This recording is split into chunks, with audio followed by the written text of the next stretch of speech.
Tampaki District DC Panchayati Raj Institute PRI gi thabak pangthok pangamnaba Administrative Committee shembaga mari leinana Manipur High Court na pikhiba yathang adu ikai khumnaduna Panchayati Raj Institute khudingmak committee asigi member oina happinaba Kshetrigao AC gi PRI singna mari leinaba singi pukning chingshillakli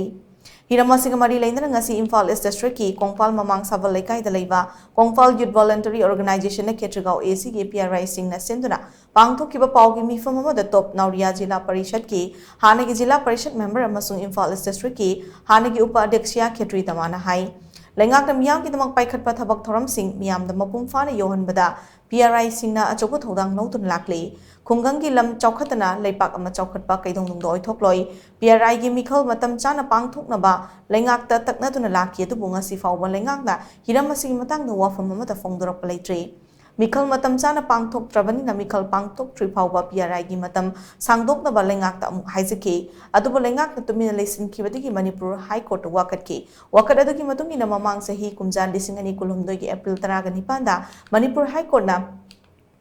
Urban local body singi oina mikhal pangthok trifawba matam sangdokpa dugumna PRI singi su matam sangdoknaba order taraki adubu order asigi matang da lengak na wafam amata fongdoktuna lakibani Chayasigi January 18 da Tampaki Deputy Commissioner Singna PRI singi thabak thoram sing pangthokpa yanaba Administrative Committee semgani haina order thoraki order atu ki matungi da Administrative Committee sembada Panchayat ki chana kanglon khangdaba sing committee asigi member oiba yabagi wafam yauraki Panchayat ki chana kanglon khangdaba miyoi amana Panchayat ki thabak thoram sing karamna tawgadoribano haina so mahakna makha tana nungnangba fongduki 2022 gi October da loigraba 2017 da khalaba PRI sing asina makha tana aikoi election athuba matam da pangthok piyo karigumba election pangthok taba taragadi hanagi PRI sing ase amuk caretaker oina puhan biu haidana Manipur High Court ta aikoina petition ama thakibadu koi kai khunajariba Honorable Manipur High Court na order amakak 18 April 2023 da lake Hairiba 18 April 2023 da lakiba order se hauji ki leiriba